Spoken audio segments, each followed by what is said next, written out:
I have seen men lose limbs to IEDs in the sandbox. I have seen armored vehicles torn apart by anti-tank mines. I thought I knew what broken looked like. But nothing, absolutely nothing, prepared me for the sight of my 10-year-old daughter, Violet, strapped to a hospital bed with metal pins holding her shattered legs together. The doctor called it a tragic accident. My wife wouldn't look me in the eye, and the sheriff standing in the corner. He wasn't offering condolences. He was smiling. Hit like, subscribe for more betrayal stories, and comment your city or country. I stood in the doorway of room 304, my duffel bag still heavy on my shoulder.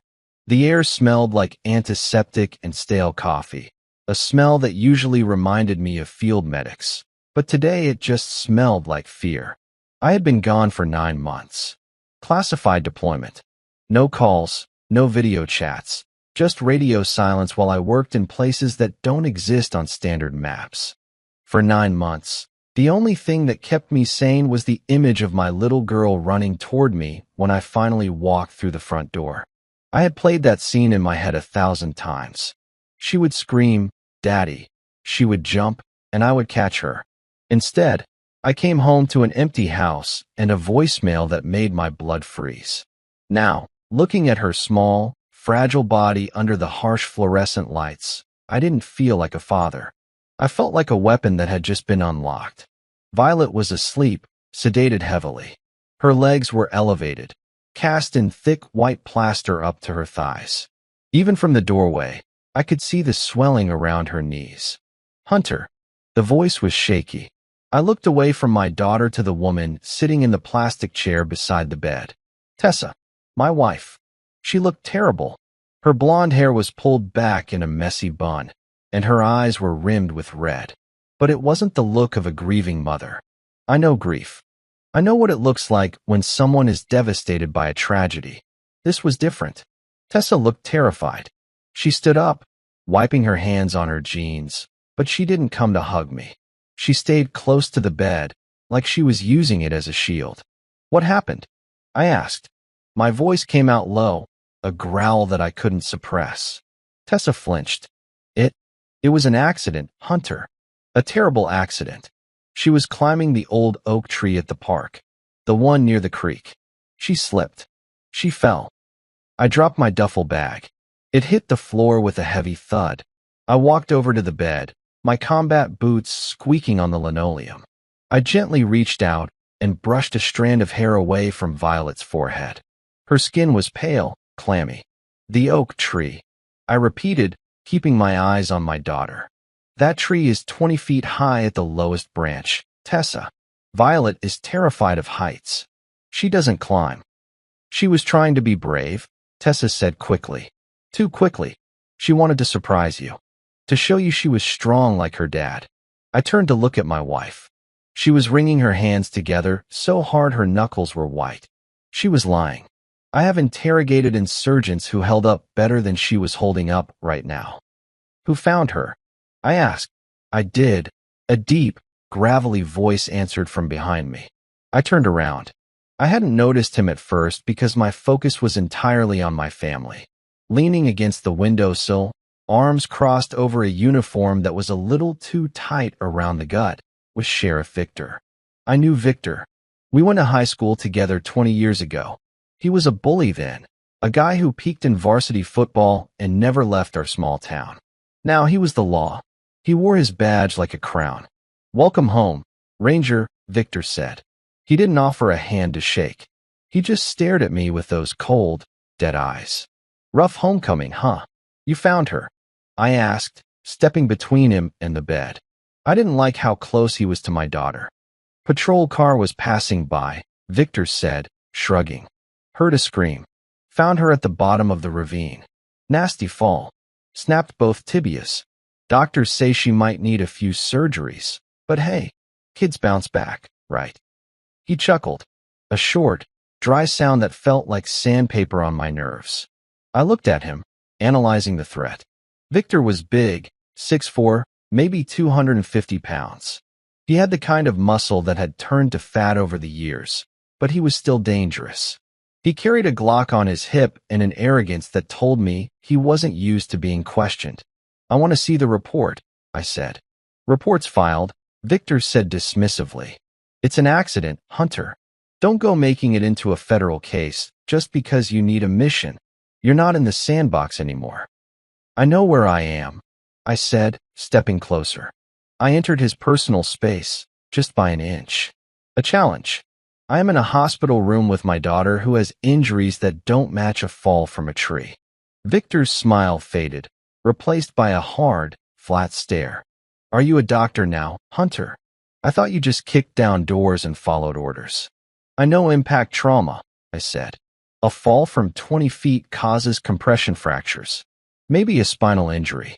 But looking at the x-rays on the board, I gestured to the light box on the wall. Those are transverse fractures. Like something struck her. Or snapped her. The room went dead silent. The air conditioner hummed, loud and annoying. Tessa made a small, whimpering sound. Hunter, please. Don't start. Victor has been so helpful.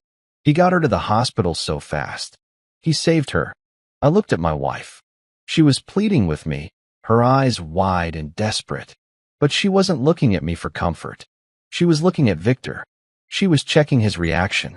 Why was my wife looking at the sheriff for permission to speak? Victor pushed himself off the windowsill. He adjusted his belt, the leather creaking in the silence. He walked over to Tessa and put a hand on her shoulder. It was a possessive gesture. Familiar. Too familiar. Listen to your wife, Ranger, Victor said softly. You've been gone a long time. You don't know how things work around here anymore. Things change. People change. He squeezed Tessa's shoulder. She didn't pull away. She looked down at the floor. You should focus on your family, Victor continued, his voice dropping an octave, meant only for us. Violet is going to need a lot of care. It would be a shame if anything else happened to disrupt her recovery. Or your pension. It was a threat. Veiled, but clear. He was telling me to back off. My hands curled into fists at my sides. Every instinct I had honed over 15 years of special operations was screaming at me to neutralize the threat. To take him down right here, right now. I knew exactly where to strike to shatter his knee, exactly how much pressure to apply to his throat to shut off the air. But I couldn't. Not here. Not with Violet in the bed and Tessa watching. Get your hand off my wife, I said. My voice was calm, but it was the calm before an airstrike. Victor smiled again. He slowly lifted his hand from Tessa's shoulder, holding it up in mock surrender. Just offering comfort, Hunter. We're a tight-knit community here. We take care of each other when our boys are away playing war. He walked to the door, stopping just before he exited. He looked back at Violet's broken legs, and then he looked at me. And then he laughed. Don't worry, Dad, he said. She'll learn to walk again. Maybe she just won't run so fast next time. He walked out, the heavy doors swinging shut behind him. I stood there, my heart hammering against my ribs like a trapped bird. The rage was a physical weight in my chest. I turned to Tessa. I needed answers. I needed the truth. Tessa, I said, reaching for her hand. She pulled away like I had burned her. I need to get coffee, she mumbled, grabbing her purse. She wouldn't look at me. I need air. Tessa, wait. But she was already gone, rushing out the door as if the room was on fire, leaving me alone with the hum of the machines and my sleeping, broken daughter. I sat down in the chair she had vacated. The seat was still warm. I looked at Violet's cast. I looked at the bruises blooming on her arms, fingerprint-shaped bruises. I leaned forward, resting my elbows on my knees, and clasped my hands together. I closed my eyes and took a deep breath, centering myself. Victor thought he was the alpha dog because he carried a badge and bullied a small town. He thought I was just a grunt who followed orders. He had no idea. I opened my eyes and looked at the x-rays on the wall one more time. That was no fall. Someone had done this to her. Someone had held her down and done this. I reached into my pocket and pulled out my phone. I didn't dial 911. I didn't call the station. I opened a secure app, one that routed through 3 different servers overseas. I wasn't a father right now. I was a ranger, and I had just identified a target.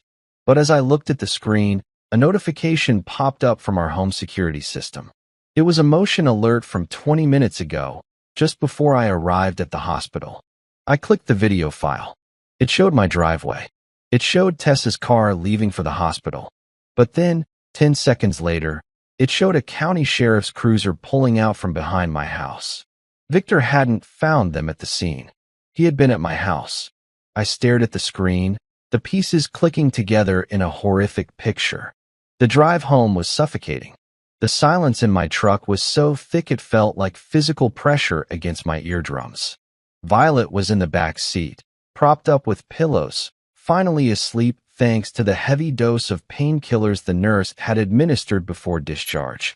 Tessa sat in the passenger seat, staring out the window at the passing cornfields, her hand gripping the door handle as if she were ready to tuck and roll at any second.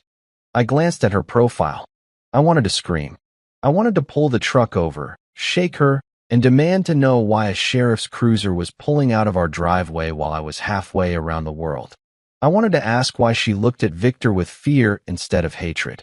But I didn't. You don't interrogate a hostile witness until you have leverage, and right now, I had nothing but a 10-second video clip and a gut full of suspicion. I needed more.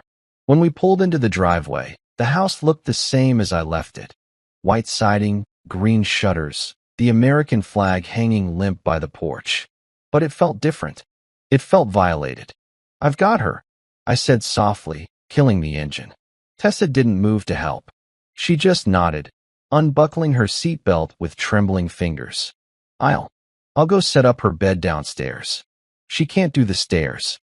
I walked around to the back, opened the door, and gently scooped my daughter into my arms. She was so light. Too light. Her casts were heavy, awkward dead weights against my chest. She stirred, moaning a little in her sleep, her brow furrowing in pain. "I've got you, baby girl," I whispered against her hair. "Daddy's here." Carrying her into the living room, I felt a surge of protective rage so intense my vision blurred for a second. I laid her down on the pull-out sofa Tessa had prepared. Tessa was busying herself with blankets, smoothing them out obsessively, refusing to look at me or Violet. "Tessa," I said, keeping my voice low. She jumped. "What? Does she need water?" "I can get water." "Stop," I said. I reached out and caught her wrist. Her skin was cold. "Look at me." She slowly raised her eyes. The fear there was raw, naked. "That video from the security camera." I started, testing the waters. Why was Victor here before the accident? Tessa's breath hitched. She pulled her wrist away. He was just checking in. He stops by sometimes. To check on us. Since you're gone. Checking on you. I repeated. Out back. Behind the house.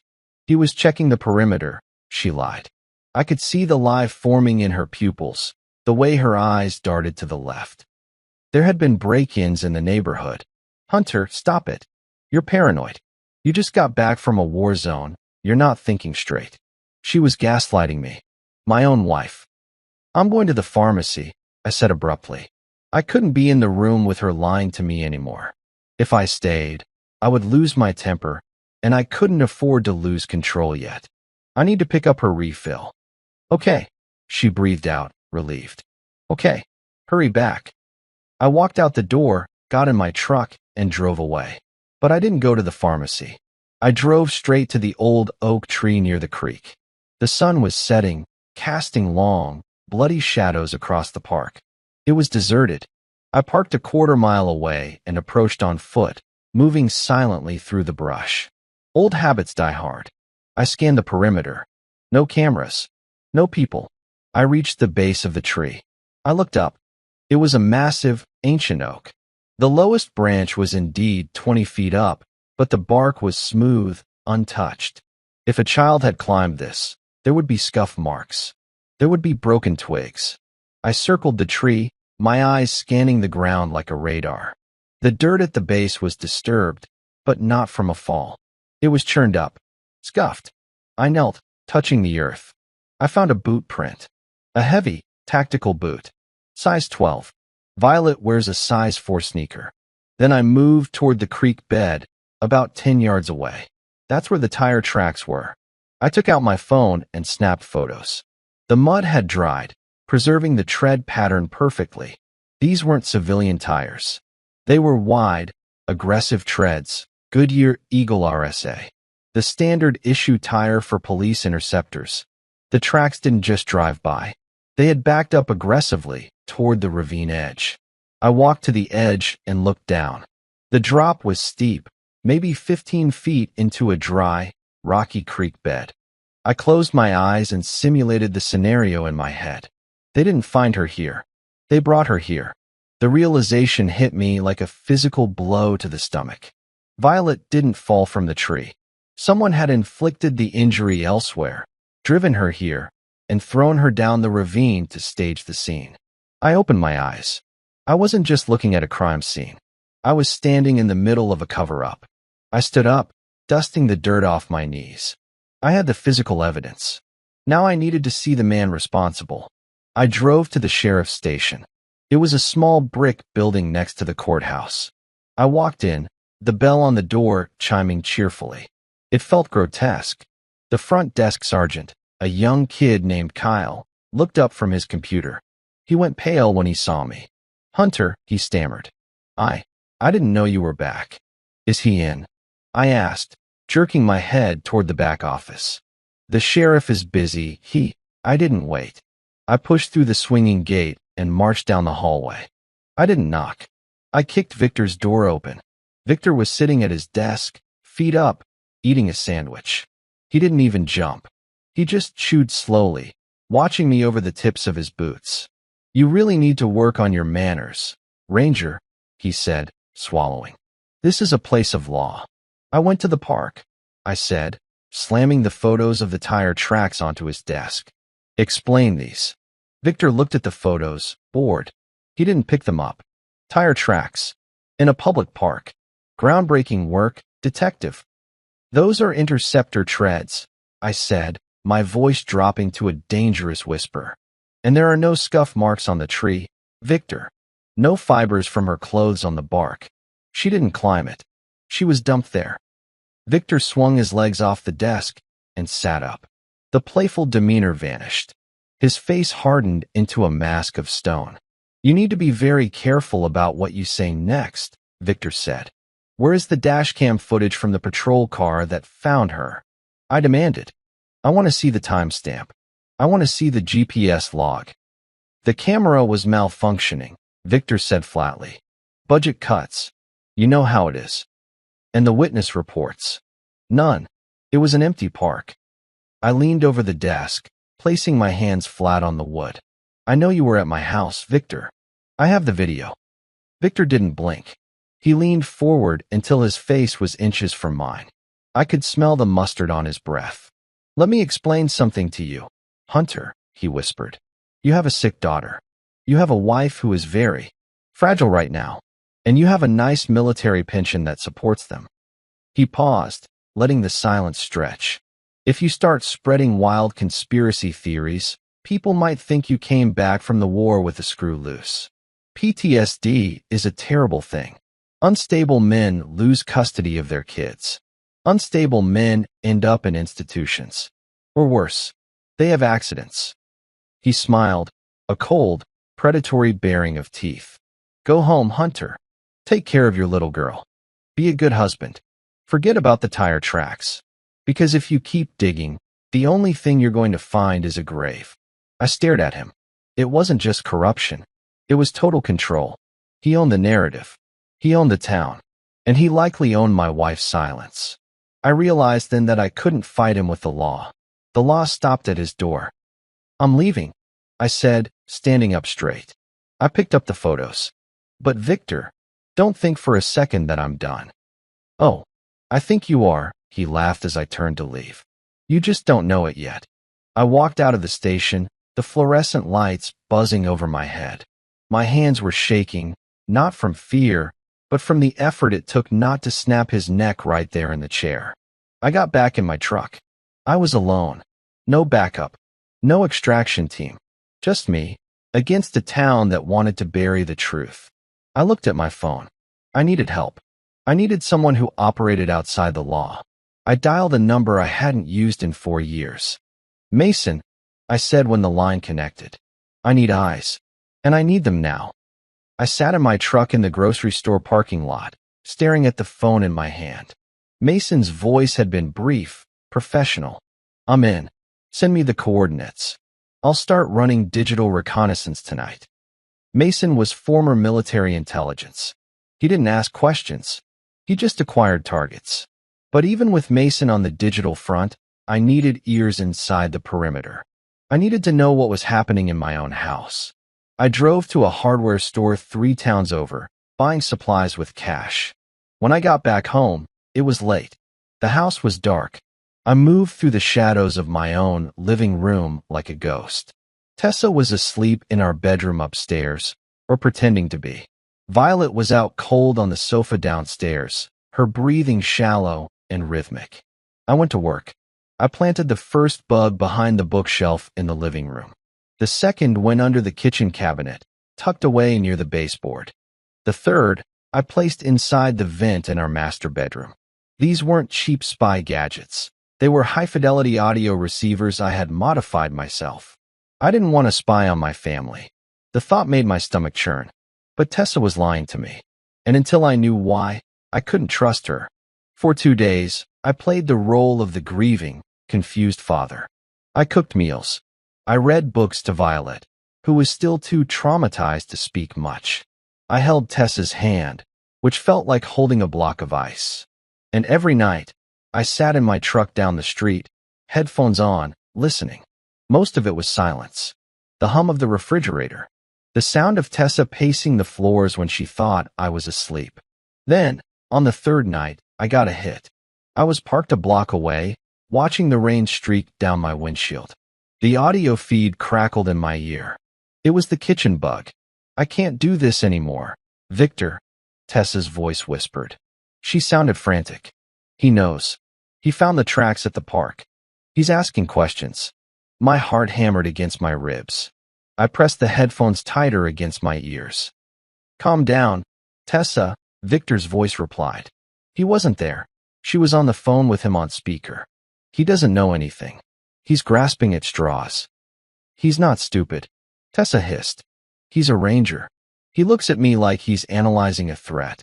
And Violet, God, Victor, every time she looks at me, I feel like dying. Violet is quiet, Victor said. His voice was cold, dismissive. She knows what happens if she talks. We had that little chat, remember? I froze. We had that little chat. That wasn't just a threat. That was confirmation. He had spoken to my daughter. She's just a child, Tessa sobbed softly. You didn't have to hurt her like that. You didn't have to break her. I did what was necessary. Victor snapped. The anger in his voice spiked, sharp and violent. She saw us, Tessa. She saw everything. Do you want Hunter to find out? Do you want to lose your house? Your reputation? Do you want to go to jail for what you did? I didn't do anything. Tessa cried. You were there, Victor said, his voice dropping to a menacing purr. You watched. That makes you an accomplice. If I go down, you go down. So you keep your mouth shut, and you keep your husband on a leash. Or I will come back there and finish the job. The line clicked dead. I ripped the headphones off, gasping for air. The interior of the truck felt suddenly too small, like a coffin. It wasn't just an affair. Violet had caught them together. And to silence a 10-year-old girl, Victor had shattered her legs. And Tessa, my wife, she had stood by and let it happen. She was protecting her lover over her own child. I rested my forehead against the steering wheel. A deep, guttural sound escaped my throat, half sob, half roar. The pain was blinding. The woman I had loved since high school, the woman I had fought to come home to, was gone. In her place was a stranger who had bargained our daughter's safety for a secret. I wanted to drive the truck through the front door. I wanted to drag Tessa out of bed and scream the truth into her face. No, the ranger training kicked in. Emotional compromise leads to mission failure. If I confronted her now, she would panic. She would call Victor. Victor would see me as an immediate threat, and he would escalate. I wasn't ready to take him down yet. I needed to destroy him completely. I needed to ensure he never hurt anyone again. I wiped my face with a rough hand. I turned off the receiver. I entered mission mode. I drove back to the house and parked silently. I walked inside. Tessa was in the kitchen, washing a glass. Her hands were shaking. She jumped when I entered. "Hunter," she breathed, forcing a smile. "I didn't hear you come in." I looked at her. I saw the fear, the guilt, the weakness. I felt nothing. The love I had for her 5 minutes ago had been cauterized. "Just checking the perimeter," I said calmly. "Everything is secure." "Good," she said, her voice trembling. "That's good." I walked past her to the living room. Violet was awake. She was staring at the ceiling, tears leaking silently from the corners of her eyes. I sat down beside her. "Hey, sweetie." She flinched. She looked at the kitchen where her mother was, then back at me. Her eyes were full of terror. She thought I was one of them. She thought I was part of the lie. "I need you to listen to me, Violet," I whispered, leaning in close so Tessa couldn't hear. "I know you're scared. I know you can't talk right now, but I need you to know something." I took her small hand in mine. It was cold. "I am not going to let the bad man hurt you again," I promised. "And I am going to make everything right. Do you trust me?" She looked at me for a long, agonizing moment. Then, slowly, imperceptibly, she squeezed my hand. That was all I needed. I stood up. My war wasn't overseas anymore. It was right here, in this town, against the man who wore a badge and the woman washing dishes in my kitchen. I went upstairs to my closet and unlocked my secure case. I took out my old tactical gear. Not the weapons. I couldn't risk a felony charge yet, but the tools. Night vision monocular, lockpicks, a high-gain directional microphone. I wasn't going to sleep tonight. I slipped out the back door into the darkness. I headed toward Victor's house. If he wanted to play games with surveillance and intimidation, he was about to learn that he was playing against a grandmaster. I reached the tree line bordering Victor's property an hour later. His house was a sprawling ranch style, paid for with dirty money. The lights were on. I raised the monocular. I saw movement in the window. Victor was pacing. He was on the phone again. I raised the directional mic, pointing it like a rifle at his living room window. "He's getting close," Victor was saying. "We need to move the shipment up. Tomorrow night. Get the trucks ready at the old lumber yard." I lowered the mic. A shipment. Trucks. Mason's intel had hinted at trafficking, but this was concrete. Victor was running something big, and it was happening tomorrow. I smiled in the dark. It wasn't a happy smile. It was the smile of a hunter who just found the praise trail. He thought he was safe because he was the sheriff. He thought he was untouchable. Tomorrow night, I was going to introduce him to a world of hurt. I didn't sleep. The adrenaline in my system was a toxic fuel, keeping me sharp, keeping me moving. The intel I had gathered from Victor's window, the shipment at the old lumber yard, was a gold mine. But I wasn't a vigilante. I was a soldier who believed in the chain of command, in the system I had fought to defend. I decided to give the law one chance. Just one. The next morning, I drove 2 counties over, far outside Victor's jurisdiction. I went to the office of a lawyer named Prestige, a man with a billboard face and a reputation for fighting police corruption. I sat in his plush leather chair and laid it all out. The tire tracks. The audio recording of Tessa and Victor. I edited out the affair part, keeping it focused on the threat to Violet. The conversation about the shipment. The lawyer, a man named Mr. Henderson, listened intently. He took notes. He looked shocked. This is explosive, Hunter," Henderson said, adjusting his glasses. "If this is true, Sheriff Victor is running a criminal enterprise. We need to take this to the state attorney immediately." "Do it," I said. "I want him arrested. I want him away from my family." "I'll make the call," Henderson promised, reaching for his phone. "Go home, sit tight. Don't engage him. Let the system work." I left his office feeling a sliver of hope. Maybe I wouldn't have to destroy my own life to save my daughter's. Maybe the system worked. I drove back toward town, the sun high and bright. It felt like a good day. But as I crossed the county line, my phone buzzed. It was an unknown number. Hunter, a voice said. It was distorted, digital. You made a mistake. Who is this? You went to Henderson, the voice laughed. It was Victor. He wasn't even hiding it. Henderson and I play golf every Sunday. He called me the second you walked out the door. My blood ran cold. The phone felt slippery in my hand. You really think you can go around me? Victor taunted. I told you, I am the law here. And now you've pissed me off. If you touch my family, go home. Ranger, Victor interrupted. See what happens when you try to be a hero. The line went dead.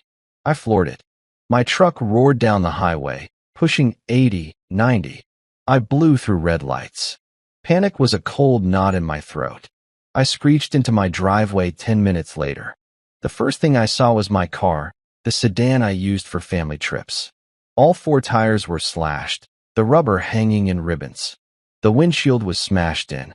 But that wasn't the worst part. Nailed to my front door, right at eye level, was a piece of paper. I ripped it down. It was a crude drawing of a stick figure girl in a wheelchair. A red X was drawn over her neck, and written in bold black marker. Next time it's her neck. I kicked the front door open. Violet. I ran into the living room. Violet was there, huddled on the sofa, shaking.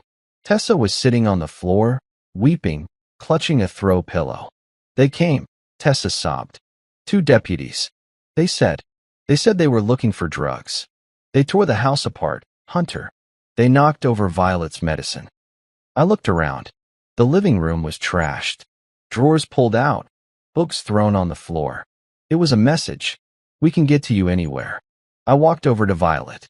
She wasn't crying. She was staring at the wall, her eyes vacant. She had retreated inside herself. I looked at Tessa. And you let them in. They had a warrant, she wailed. What was I supposed to do? You were supposed to protect her. I warned. The sound made Tessa shrink back.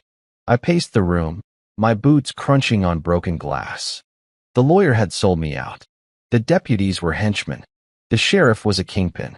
There was no state attorney coming. There was no FBI rescue team. I stopped pacing. I looked at the note in my hand. Next time it's her neck. I crumbled the paper in my fist. The system was broken. It was rotted through with corruption and fear. I had tried to do it the right way. I had tried to be a civilian. But civilians die in wars like this. I walked over to the fireplace and tossed the crumbled note into the cold ashes. Pack a bag, I said to Tessa. My voice was eerily calm. What?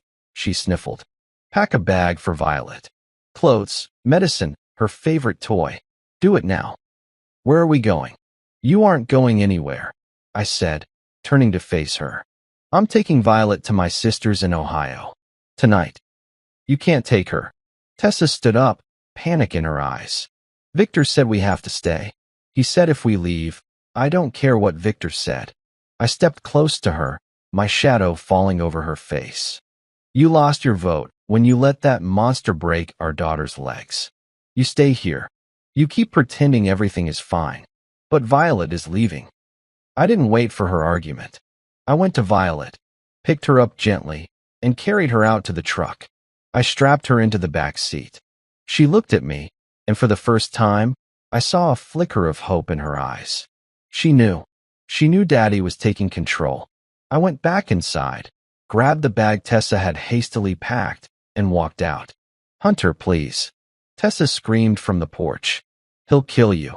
I paused at the truck door. I looked back at the woman I used to love. Let him try, I said. I drove Violet to a rendezvous point 3 hours away, handing her off to my sister, Sarah. Sarah cried when she saw the casts. I didn't cry. I didn't have any tears left. Keep her safe, I told Sarah. Don't answer the door. Don't answer the phone unless it's me. If I don't call in 3 days, go to the press. I kissed Violet on the forehead. I'll be back, baby girl. I promise. I watched them drive away, safely disappearing into the traffic. Then, I turned my truck around. I was going back. I wasn't going back as a father or a husband. I was going back as a ranger. The sun was setting as I crossed the town line again. The shadows were lengthening. The lumber yard. That was the target. Victor said the shipment was tonight. I pulled into a hidden service road miles from the yard. I got out and opened my secure case in the truck bed. I pulled out my ghillie suit. I pulled out my compound bow, silent, deadly. I pulled out the flashbangs I had kept as souvenirs from my last tour. I wasn't going to arrest Victor. I wasn't going to sue him. I was going to war. The old lumber yard was a relic of the town's better days. Rusting tin roofs, piles of rotting wood, and a perimeter fence that had more holes than chain link. It was the perfect staging ground for a criminal operation, isolated, dark, and ignored by everyone except the rats. I didn't drive up to the gate. That's how you get shot. I parked 3 miles out, hidden deep in the dense pine forest that bordered the property. I geared up in silence. Camouflage paint on my face. Black tactical gear. My compound bow strapped to my back. A quiver of carbon fiber arrows at my hip. I checked my knife. A K-bar with a serrated edge. I moved through the woods like smoke. The forest floor was damp, silencing my footsteps. I didn't need a flashlight. My night vision goggles turned the world into a grainy green landscape. I reached the perimeter of the lumber yard around 0200 hours. I climbed a towering pine tree, settling onto a thick branch 40 feet up. It gave me a sniper's view of the entire yard. There were 3 vehicles, 2 unmarked panel vans and Sheriff Victor's patrol SUV. I adjusted the focus on my goggles. 4 men were standing by the vans. 2 were deputies I recognized. Young, eager guys who probably thought they were just following orders. The other 2 were strangers, rough-looking men in leather jackets. Cartel. Mafia. It didn't matter. They were the buyers. And there was Victor. He was leaning against his SUV, laughing, smoking a cigar. He looked relaxed. He looked like a man who had no enemies. He was wrong. I watched as they opened the back of the vans. They weren't moving drugs. My stomach dropped. They were moving crates marked with medical symbols. Pharmaceuticals. Heavy-duty opioids. This wasn't just street dealing.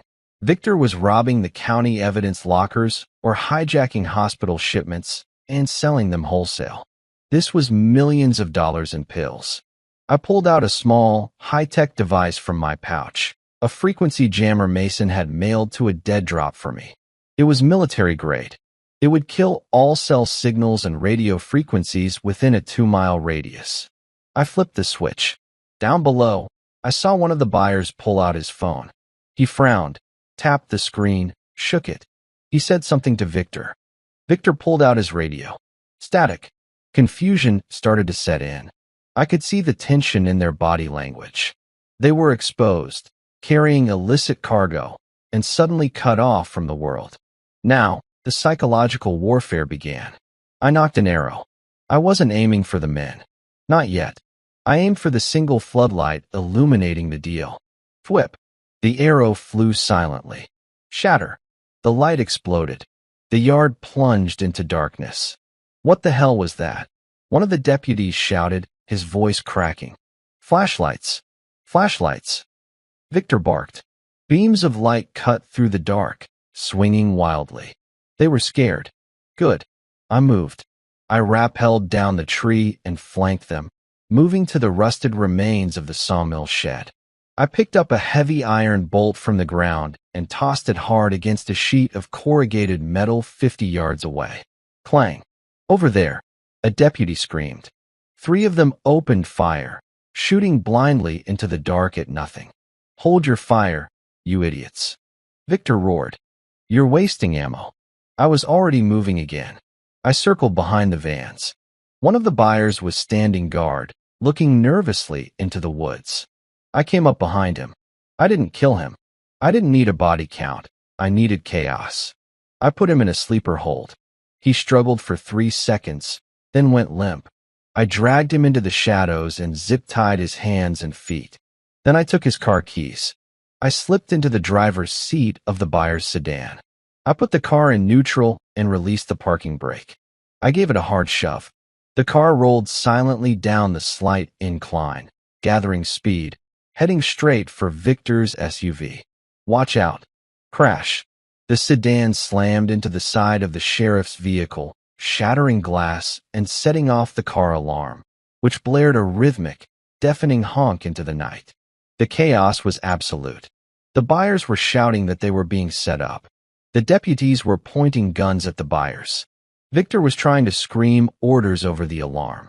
I retreated to the tree line, watching my handiwork. They abandoned the deal. The buyers jumped into the remaining van and peeled out, leaving the crates behind. The deputies looked at Victor, terrified. "It's him," I heard Victor scream, his voice echoing in the clearing. "It's the ranger. Find him. Kill him." He knew. I melted back into the woods. I had stopped the shipment. I had cost him millions. I had humiliated him in front of his men. But I wasn't done. I went back to my truck and drove to a payphone in the next town. I dialed the number for the state police anonymous tip line. "There's a massive stash of stolen opioids at the old lumber yard," I said, my voice disguised. "And a sheriff's vehicle with significant damage is at the scene." I hung up. By morning, the state police would find the drugs. They would find the paint transfer on Victor's SUV. He could explain away a lot, but he couldn't explain this fully. The heat was on.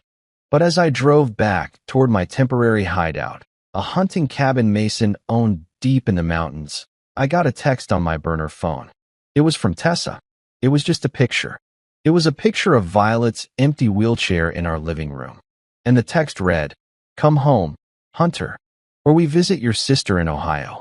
I slammed on the brakes, skidding to a halt on the dirt road. Victor had tracked my sister. He knew where Violet was. The game had changed. I had attacked his wallet. Now he was threatening my heart. I looked at the phone, my breathing shallow and fast. I couldn't hide anymore. I couldn't play tricks with lights and car alarms. I had to end him. I typed a reply. "I'm coming." I turned the truck around. I wasn't going to the cabin. I was going back into the lion's den. But this time, I wasn't going alone. I called Mason. "I need a weapon," I said. Something loud. "Hunter," Mason warned. "You crossed that line. There's no going back." "They threatened Violet," I said. Silence on the line. "Then, check the lockbox under the floorboard of the cabin. You'll find an AR-15 and 3 mags. Happy hunting." I drove to the cabin. I found the rifle. It felt heavy, cold, and familiar in my hands. I loaded the magazine. The sheriff wanted a war. He just got one. The drive back to Ohio felt like a funeral procession of one. My hands gripped the steering wheel so tight the leather squeaked. Every mile marker I passed was a countdown. Victor had threatened to visit my sister. He knew where Violet was. The thought made my vision blur with red-hot rage. I wasn't going to Ohio to hide. I was going to retrieve my daughter and move her again. Victor's reach was longer than I thought. He must have tracked my phone, or maybe Tessa had cracked. When I pulled up to Sarah's house in the quiet suburbs of Columbus, it was 4 a.m. The house was dark, safe. No sheriff's cruisers. No signs of forced entry. I let out a breath I didn't know I was holding. I used my key and slipped inside.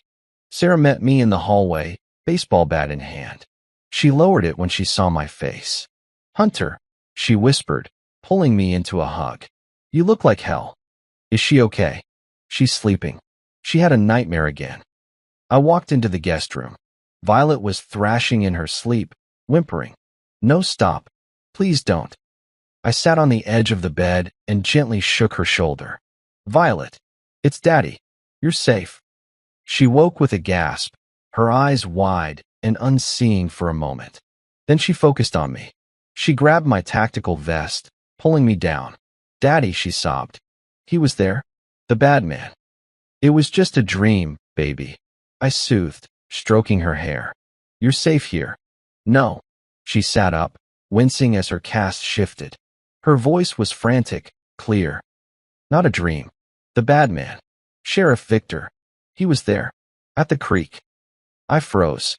"What do you mean, honey?" She took a shuddering breath. "I didn't fall, Daddy. I saw them. Mommy and him. Kissing in the car." I closed my eyes. I knew this part. The affair. I know, baby, I said softly. I know about that. No. She shook her head violently. That's not all.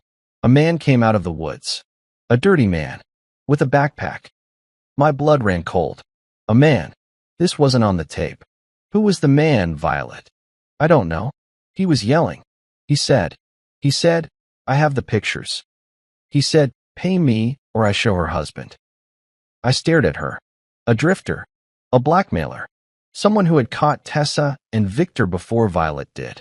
What happened, Violet? I asked, my voice barely a whisper. Sheriff Victor got out of the car, she said, tears streaming down her face. He hit the man. With his stick. The black stick. A baton. He hit him again and again, she whispered. Until the man stopped moving. Until there was blood everywhere. And then he saw me. The room spun. It wasn't just an affair. It was a murder. Victor had beaten a man to death in front of my daughter. Mommy was screaming. Violet continued, her voice hollow now. She told him to stop. But he grabbed me. He said, if you tell anyone, I'll do this to your daddy. And then he threw me. Silence. Absolute, terrified silence.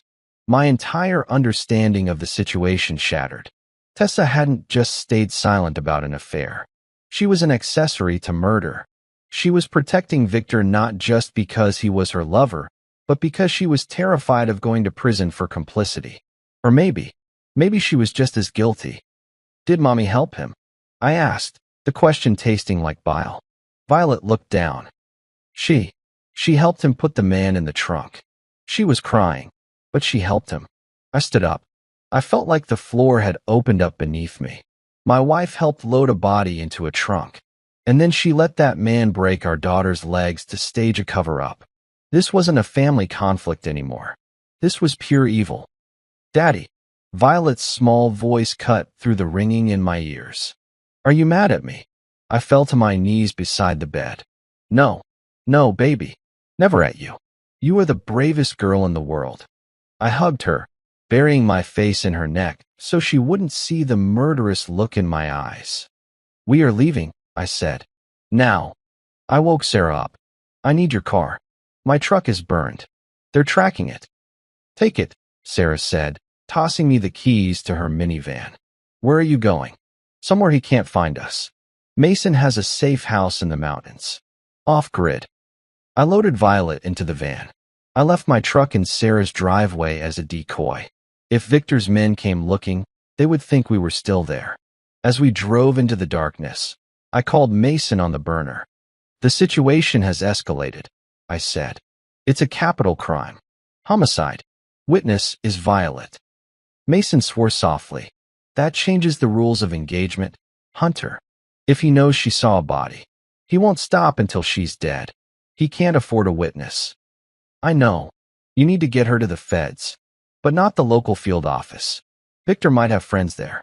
I can get a team to meet you, but it'll take 24 hours. I don't have 24 hours, I said, checking the rearview mirror. I'm going to the safe house. Send the team there. Hunter, Mason's voice was sharp. If you go to the mountains, you're cornering yourself. If he finds you. If he finds me, I said, touching the AR-15 on the passenger seat. He's going to wish he hadn't. I hung up. I drove for 6 hours, deep into the Appalachian wilderness. The safe house was a fortress, steel shutters, reinforced doors, solar power. It was built for doomsday. I carried Violet inside. We're playing a game, I told her. We're going to build a fort, and Daddy is going to be the guard. She nodded, trusting me. I set her up in the back room with a DVD player and headphones. I didn't want her to hear what was coming. Then, I prepared the kill zone. I cleared the brush around the cabin to create sight lines. I set tripwires with flashbangs on the perimeter. I checked the ammo count. I had 90 rounds. At sunset, my phone buzzed. It was Tessa. We know you're not in Ohio, Hunter. We found the van on the highway cameras. We're coming. She was with him. She was helping him hunt us. I looked at the text. I didn't reply. I walked out to the porch and sat in the rocking chair, the rifle across my lap. The sun dipped below the peaks, turning the sky the color of a bruise. They were coming. A corrupt sheriff, his deputies, maybe mercenaries. They were coming to kill a child, to bury a secret. Let them come. I wasn't the prey. I was the bait. And this cabin wasn't a shelter. It was a trap. I racked the charging handle of the AR-15. Next, I whispered to the empty woods. The mountain air was thin and cold. Night had fallen completely, wrapping the cabin in a blanket of suffocating darkness. The only light came from the sliver of moon hanging like a scythe above the tree line. Inside, Violet was safe behind a reinforced steel door. Outside, I was a ghost. I didn't stay in the cabin. That's a rookie mistake, staying inside a box when the enemy has the numbers. You get pinned down, you get flanked, you die. I moved into the woods, about 50 yards up the slope overlooking the only access road. I settled into a hollow beneath the roots of a fallen pine, pulling a camouflage tarp over me. I became part of the forest floor. I waited. 1 hour. 2. At 0100 hours, I heard them. The crunch of tires on gravel. Not one vehicle. 3. They killed their headlights a mile out, driving on running lights only. Professional, but not professional enough for a ranger. The convoy stopped at the edge of the clearing. Doors opened silently. I counted 6 shadows. 6 men. One was massive, Victor. Even in the dark, his bulk was unmistakable. Another figure stayed by the lead SUV. Smaller. Slender. Tessa. She was here. She had come to watch the execution of her own family. The rage flared hot in my chest, but I pushed it down. Target identification only. No emotion. Spread out. Victor's voice drifted up the slope, a harsh whisper. 2 around the back. 2 take the front door. Jenkins, you stay with the girl. What about the ranger? A deputy asked nervously. He's in there cowering with the kid, Victor scoffed. Flashbangs first. Then go in hard. No witnesses this time. They moved out, their boots crunching on the dry leaves. They were loud. Undisciplined. I raised the AR-15. I didn't fire. Gunshots give away your position. I had other surprises waiting. The 2 deputies flanking the rear moved through the tall grass. The first one hit the tripwire I had set with 50-pound fishing line. Snap. A flashbang detonated at his feet. Boom flash. The woods lit up like a lightning strike. The deputy screamed, clutching his eyes, stumbling blindly. Contact right. Contact right. Victor shouted, spinning around. Man down. In the chaos, I moved. I slipped from my hideout and flanked left. I came up behind the second deputy, who was freezing in panic near the woodpile. I didn't use the rifle. I holstered it and drew my knife. I grabbed him from behind, hand over his mouth, and slammed the hilt of the knife into his temple. He dropped like a sack of cement. 1 down. Where is he? Victor roared, firing his pistol blindly into the trees. Bang, bang, bang. Hold fire. I shouted from the darkness, throwing my voice to the right. They turned right. I was already on their left. I picked up a stone and threw it hard against the tin roof of the shed. Clang. He's in the shed, a deputy yelled. 3 of them rushed the shed, weapons raised. I stepped out from behind the water tank, the AR-15 raised. I wasn't shooting to kill, not yet. I aimed for their legs. Pop pop. The lead deputy crumpled, howling as a round went through his thigh. Ambush, someone screamed. Pull back. Pull back. They scrambled for cover behind the SUVs. Victor was panting, crouching behind the engine block of his truck. You coward. Victor screamed into the dark. Come out and fight like a man. I didn't answer. I relocated again, moving silently to a new position on the ridge. Hunter. It was Tessa's voice. She was standing by the car, trembling. Please, just stop. We can work this out. Work it out. I thought. You brought a death squad to my door. I pulled out my phone. I had linked it to the cabin's external PA system, a loudspeaker mounted under the eaves. I hit play on an audio file I had isolated from the bugs in my house. Victor's voice boomed over the clearing, amplified to a terrifying volume. She saw us. Tessa. If I go down, you go down. I did what was necessary. The sound echoed off the mountains. Victor froze. The deputies looked at him. They were hearing their boss confess to a conspiracy. Turn it off. Victor shrieked, firing at the cabin. Shut it up. I hit another button. Violet's voice from the recording I made in Ohio. He hit the man. Until the man stopped moving. Daddy, he broke my legs. The deputies stopped firing. They were looking at Victor now, weapons lowering. They were corrupt, sure, but child mutilation. Murder. That was a line even bad cops hesitated to cross. It's a fake.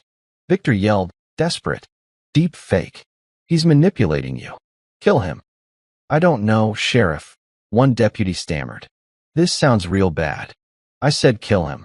Victor turned his gun on his own man. Bang. Victor shot the deputy. The man fell, clutching his shoulder. Chaos erupted. The remaining deputies realized their boss had snapped. They weren't fighting me anymore. They were trapped with a madman. He's crazy, a deputy yelled, dropping his gun and running into the woods. I'm out. I'm out. Me too. The other one bolted. Victor stood alone in the clearing, panting, his gun smoking. Tessa was sobbing, crouched by the tire. It was just us now. Come on, Ranger. Victor bellowed, his voice cracking. Just you and me. Finish it. I stepped out of the shadows, 20 yards away. I lowered the rifle. No rifle, I said, my voice calm, carrying through the crisp air. No tricks. I unbuckled my tactical vest and let it drop. I set the rifle down on a stump. You hurt my daughter, I said, walking toward him. I'm going to hurt you. Victor laughed, a manic, broken sound. He raised his gun. You're an idiot, he sneered. Goodbye, Hunter. He pulled the trigger. Click. He frowned. He pulled it again. Click. He looked at the gun. He had emptied the magazine, shooting at the cabin and his own deputy. I smiled. I had counted every shot. My turn, I said. Victor threw the empty gun at me and reached for the baton on his belt, the same baton he used to kill the drifter. He extended it with a snap. I'll break every bone in your body. He snarled, charging at me like a bull. I didn't move. I waited. He swung the baton, a clumsy, powerful haymaker aimed at my head. I ducked under it, the wind of the swing brushing my hair. I stepped into his guard. Crack. My elbow connected with his ribs. I felt them shatter. Victor grunted, stumbling back. But he was tough. He swung again, catching my shoulder. Pain exploded, but I used it. I grabbed his arm, twisting it against the joint. He screamed as his elbow popped. The baton fell to the dirt. He tried to punch me with his good arm, but I caught his fist. I looked him in the eyes. I saw the fear finally taking hold. This is for the drifter, I said, driving a knee into his gut. He doubled over, wheezing. This is for Tessa, I said, not defending her, but mourning the woman she used to be. And I swept his legs, slamming him onto the hard-packed earth. He tried to crawl away. I stepped on his hand.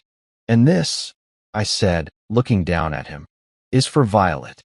I grabbed him by the collar and hauled him up. He was bleeding, broken, gasping for air. Please, he whined. Hunter, don't. You laughed, I whispered. You laughed when you saw her in that bed.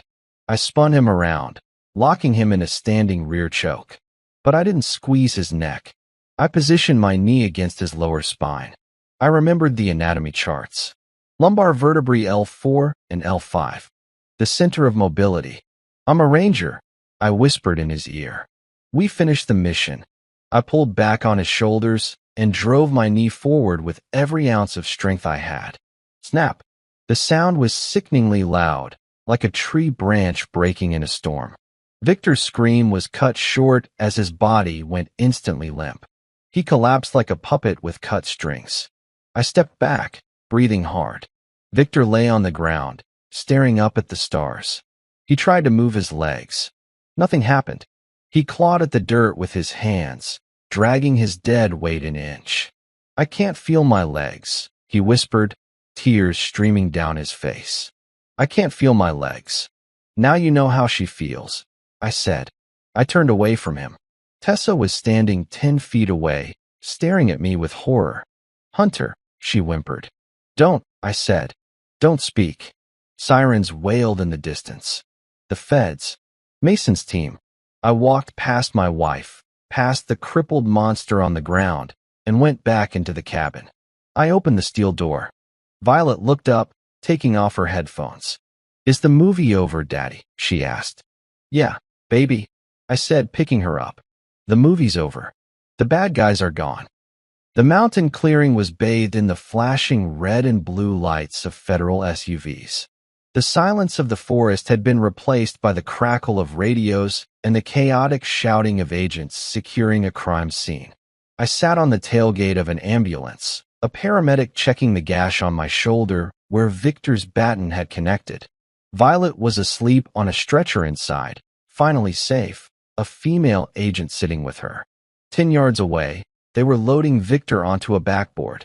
He was screaming, not in pain, but in panic. My legs. Why can't I move my legs? He shrieked, thrashing his upper body while his lower half lay dead still. Sedate him, a medic shouted. I watched them strap him down. He looked at me as they lifted him.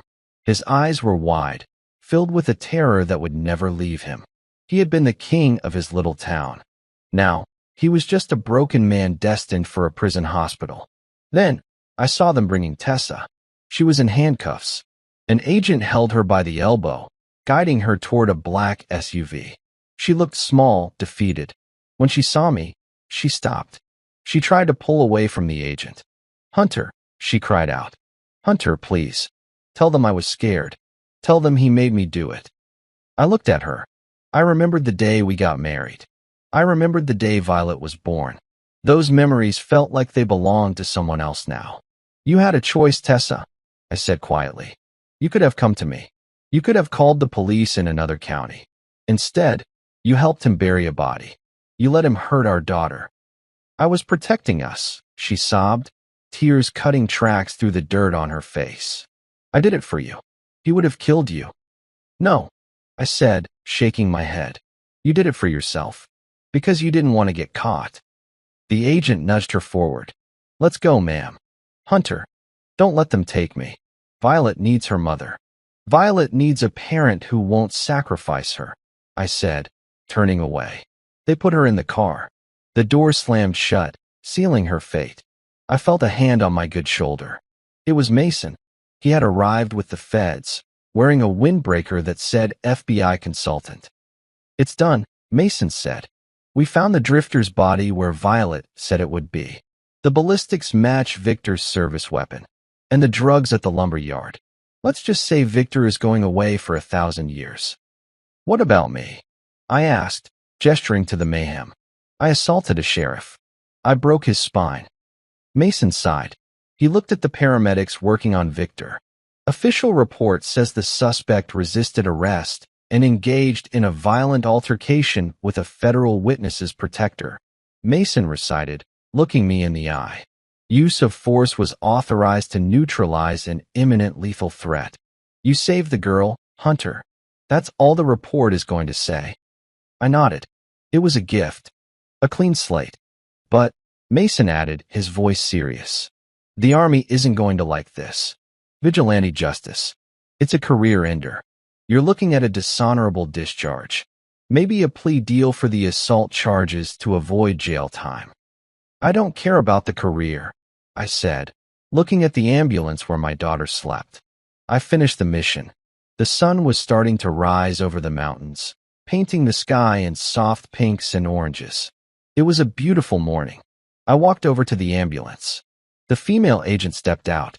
She's asking for you, she said. I climbed inside.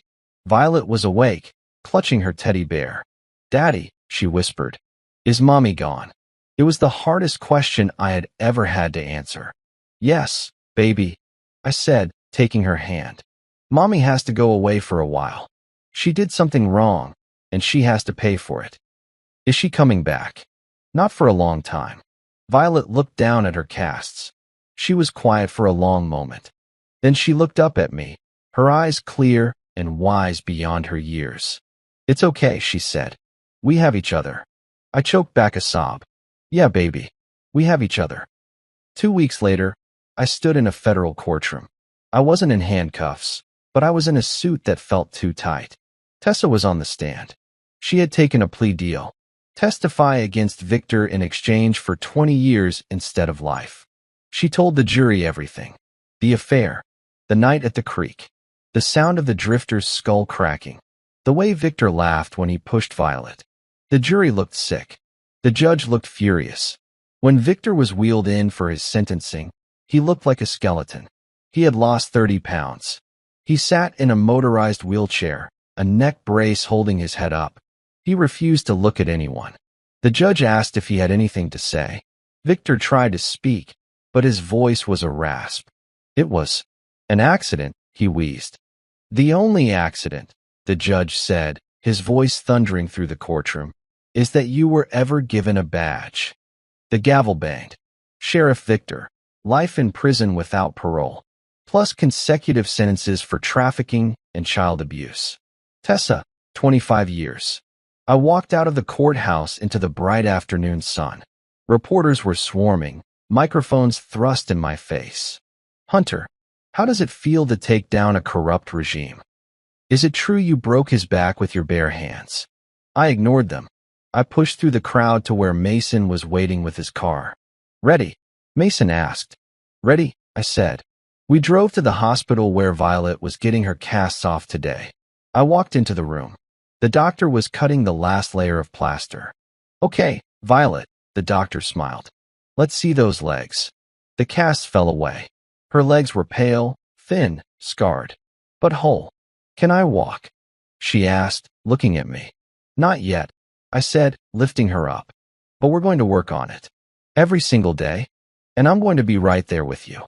She wrapped her arms around my neck. "Let's go home, Daddy." "We don't have a home here anymore," I said, carrying her out. "We're going somewhere new. Somewhere safe." I put her in the car. I looked back at the town one last time. It was a scar on the map of my life. A place where I lost my wife and my innocence. But as I looked at my daughter laughing at something Mason said, I realized I hadn't lost everything. I had saved what mattered. I got in the driver's seat. "Where to?" Mason asked. "West," I said. "As far as the road goes." Wait, I need to correct the timeline. In the previous part, I jumped ahead to the aftermath and sentencing. But according to the outline structure I provided at the start, Part 9 is supposed to be the spine, the climax, the actual physical confrontation. I made a mistake and combined the ending into the last part. To fix this and keep the story logical and 11 parts long as requested, I will rewind slightly to give you the visceral, detailed fight scene that was glossed over. This is the director's cut of the confrontation, the moment the title promised. Rewinding to the clearing outside the cabin. The standoff in the clearing was not over quickly. The deputies had fled, Tessa was screaming, and Victor was cornered. But a man like Victor doesn't just give up. He was cornered, humiliated, and armed with a baton that had already killed one man. I stood 20 feet from him. My rifle was on the stump. This had to be personal. "You think you're a hero." Victor spat, blood dripping from his lip where he'd bitten it in his rage. "You're nothing. You're a grunt. I run this county." He lunged. For a big man, he was fast. He swung the collapsible steel baton at my temple. It was a kill shot. I didn't block it. Blocking breaks your arm. I stepped inside the arc. The metal hissed past my ear, inches away. I drove my shoulder into his chest, slamming him backward. He grunted, stumbling but not falling. He was heavy, like fighting a bear.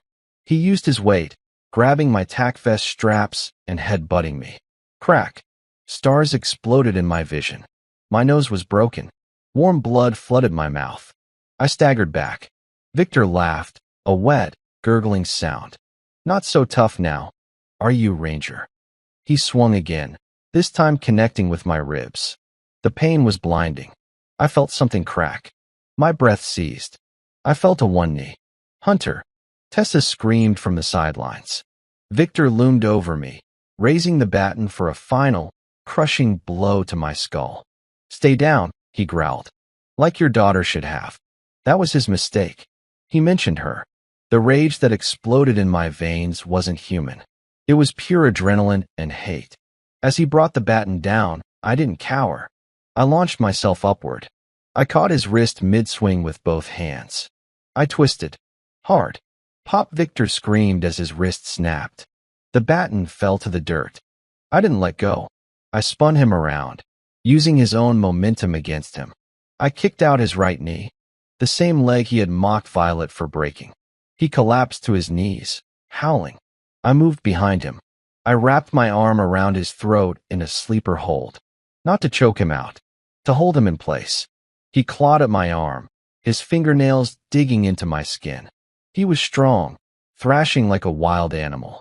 "You like breaking things," I whispered into his ear, my voice trembling with exertion. "You like hearing bones snap." I tightened my grip. I forced his back to arch.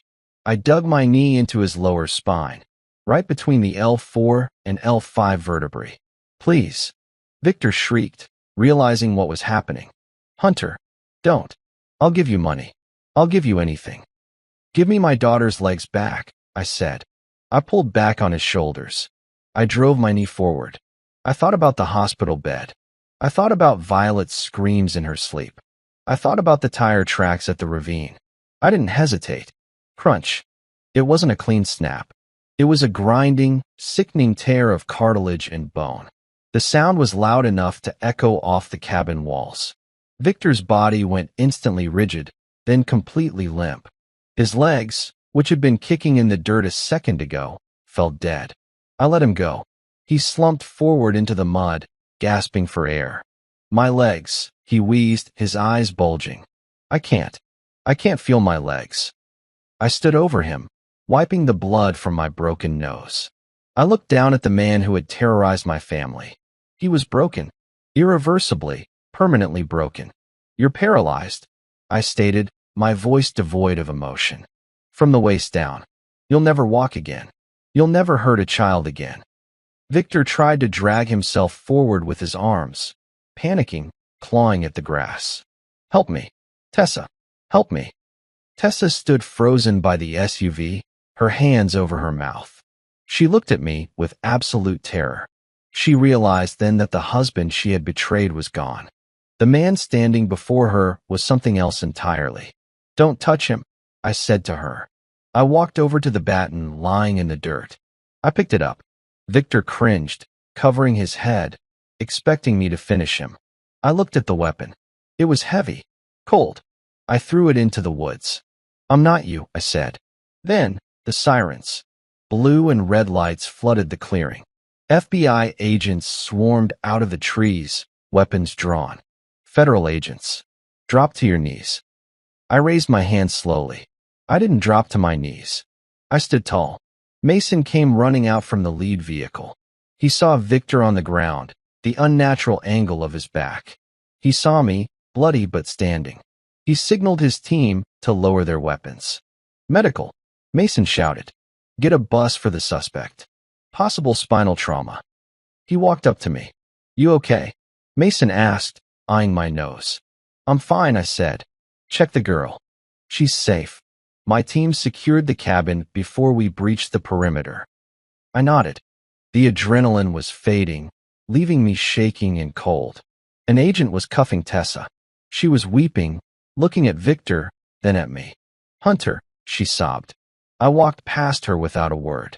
I walked to the edge of the clearing and sat down on a log. I put my head in my hands. It was over. The violence was done. But the war for my life, and Violet's future, was just beginning. I spent 3 days in federal custody, not in a cell, but in a secure holding room at the FBI field office. They debriefed me for hours. They went over every second of the fight, every piece of evidence, every recording. Mason was my handler. He fought for me. He argued that Victor was an active shooter who had already wounded a deputy and was threatening a federal witness, Violet. He argued that my use of force was necessary to neutralize a lethal threat. Technically, Breaking a man's spine when he is unarmed is excessive force. But the FBI looked at the photos of Violet's legs. They looked at the autopsy photos of the drifter. They looked at the millions of dollars in opioids they seized from the lumber yard. They decided to cut a deal. "You're not going to prison, Hunter," Mason told me on the third day, sliding a file across the metal table. "But you're done. Your military career is over. Dishonorable discharge for vigilantism and unauthorized use of classified equipment." "I accept," I said immediately. I signed the papers. I would trade my uniform for my daughter's safety any day. 2 months later, the trial of the century began. It was held in the federal district court. The media circus outside was insane. The Ranger versus the sheriff, the spine breaker. The headlines were lurid. I sat in the front row, wearing a civilian suit. Violet was not there. I refused to let her be part of this. She was safe with Sarah, starting physical therapy. The prosecutor was a sharp woman named Callahan. She didn't need to do much. The evidence was overwhelming. But the star witness was Tessa. When she walked into the courtroom, a hush fell over the gallery. She looked thin, pale. She wore a gray prison jumpsuit. She avoided looking at me. "Please state your name for the record," Callahan said. "Tessa Reynolds," she whispered. "Mrs. Reynolds, can you tell the jury what happened on the night of October 14th? Tessa took a shaky breath. She started to speak, and the dam broke. We were at the creek," she said, her voice trembling. "Victor and I, we were arguing. He wanted to leave his wife, but he needed money first. Then the man came out of the woods." She detailed the murder, every gruesome blow. She detailed how they panicked. And then Callahan asked gently, "What happened?" "Violet," she screamed. Tessa sobbed. "She was on the ridge. She saw us." "And what did Sheriff Victor do?" "He ran up the hill. He grabbed her." I screamed at him to stop, but he said she was a liability. The jury gasped. "He threw her?" Callahan asked. "Yes," Tessa whispered. "He threw her off the ledge. And then he told me, if I ever told anyone, he would kill Hunter. He would kill everyone I loved." "So you protected him?" "I was scared." Tessa cried, looking at me for the first time. "I was a coward. I'm sorry, Hunter. I'm so sorry." The judge banged his gavel to silence the gallery. I stared at her. I didn't feel hate anymore, just pity. She had destroyed her life because she was too weak to do the right thing. Then, it was time for the defense. Victor's lawyer tried to argue insanity. He tried to argue that I was a trained killer who had entrapped the sheriff. But then they played the tapes. The courtroom listened in stunned silence as Victor's voice filled the air, arrogant, cruel, admitting to the drug running, admitting to the cover-up. When the tape ended, Victor, sitting in his wheelchair at the defense table, looked small. The arrogance was gone. He was just a crippled man in a cheap suit. The jury deliberated for 4 hours. When they returned, the foreman stood up. "We find the defendant, Victor Holloway, guilty on all counts. Guilty of first-degree murder. Guilty of racketeering. Guilty of aggravated child abuse. Guilty of conspiracy." The judge looked at Victor over his spectacles. "Mr. Holloway," the judge said, his voice like granite, "you took an oath to protect the weak. Instead, you preyed on them. You are a stain on the badge." He cleared his throat. "I sentence you to life in federal prison without the possibility of parole. Due to your medical condition, you will be housed in the medical wing of the Supermax facility in Florence, Colorado." Victor didn't scream. He didn't cry. He just stared at his useless legs. He was going to spend the next 40 years in a concrete box, unable to walk, remembering the sound of his own spine snapping. It was justice. Cold, hard, and final. Tessa was sentenced next. 20 years. She would be an old woman when she got out. Violet would be grown. As they led her away, she stopped near me. "Tell her I love her," she whispered. "I'll tell her you're sorry," I said. "That's all I can promise." She nodded, tears streaming down her face, and walked through the side door into custody. I walked out of the courthouse alone. Mason was waiting by the curb. It's over, Mason said. Not yet, I said. I have one more stop. Where? The hospital, I said. My daughter is taking her first steps today. We drove in silence. The weight of the last few months began to lift. The nightmare was done. The monsters were in cages. I walked into the physical therapy gym. Violet was holding onto the parallel bars, sweat on her forehead. A therapist was encouraging her. Come on, Violet. 1 foot. She gritted her teeth. She lifted her right leg. It shook, but she planted it. Then the left. She looked up and saw me. A huge smile broke across her face. Daddy, look. She took a step, unassisted. I ran over and caught her in a hug. She buried her face in my shoulder. I did it, she whispered. I knew you could, I said, holding her tight. You're a ranger's daughter. We don't quit. The first year is about survival. The second year is about healing. But by the 5th year, that's when you start living again. We didn't move west in the vague sense. We moved to Montana, big sky country. I bought a small ranch near the foothills, far away from the suburbs, far away from nosy neighbors and corrupt sheriffs. It was just me, Violet, and the horses. I didn't become a recluse, though. I started a program, Ranger Rehab. I took in horses that had been abused, broken, or discarded, animals that people said were too dangerous or too damaged to save. And I worked with them. But I wasn't the only one working. Violet was 15 now. You wouldn't know she ever broke her legs unless you looked very closely at the faint white scars on her shins. She was strong. She was a runner. She was the star of her high school track team. I stood by the fence, watching her train on the dirt road leading up to the house. Her stride was powerful, rhythmic. She wasn't running away from anything anymore. She was running toward her future. She slowed down as she reached the gate, breathless, her cheeks flushed. She leaned against the wood, grinning at me. Beat my time, she panted, checking her watch. 6-minute mile. Not bad, I smiled, handing her a water bottle. For a civilian. She rolled her eyes. You're just jealous because I'm faster than you now, old man. Watch it, I laughed. I can still take you. We walked back to the house together. It was a good life. Peaceful. But the past never truly disappears. It just changes shape. Every month, a letter arrived from a federal penitentiary in Florida. It was from Tessa. I never opened them. I put them in a shoebox in my closet. One day, when Violet was 18, I would give her the box. It would be her choice whether to read them or burn them. As for Victor, Mason kept tabs on him for me. He was still in the medical wing.